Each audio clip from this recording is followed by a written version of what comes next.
అయోధ్య ఆలయ విరాళాల కేసులో షాకింగ్ విషయాలు బయటకు వస్తున్నాయి. రాములవారి సొమ్ముతో నిందితులు జల్సాలు చేసుకుంటున్నట్లు తెలుస్తోంది. లగ్జరీ కార్లు, ఫామ్ హౌస్లు కొన్నట్లు వెలుగు చూసింది. అసలు కొట్టేసిన హుండీ సొమ్ము ఎంత?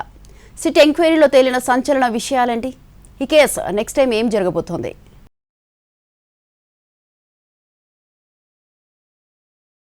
అయోధ్య చందాల చోరీ కేసు విచారణలో మైండ్ బ్లాక్ అయ్యే విషయాలు బయటపడుతున్నాయి.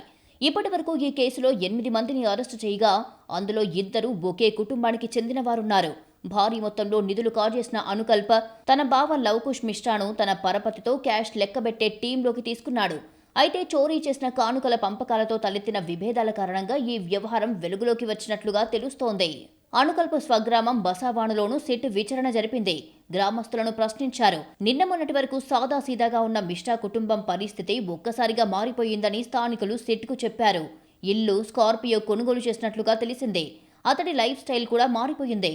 మొన్నటి వరకు ఆర్థిక ఇబ్బందులు ఎదుర్కొన్న అనుకల్ప కుటుంబం ఇప్పుడు అకస్మాత్తుగా రిచ్ అయ్యింది. ఇటీవల గ్రామంలో 7 రోజుల పాటు పండుగ నిర్వహించినట్లు అనుకల్ప మిశ్రా తాత రాజేంద్ర ప్రసాద్ వెల్లడించారు. మత గురువులను రప్పించి ఉపన్యాసాలు కూడా ఇప్పించినట్లుగా చెప్పారు.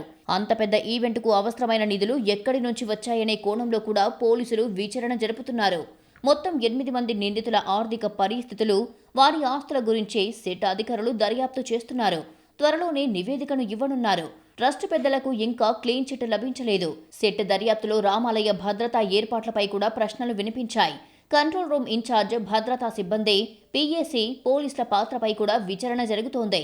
సిట్ సమగ్ర విచారణ తర్వాత శాఖాపరమైన చర్యలు తప్పవని అంతా భావిస్తున్నారు.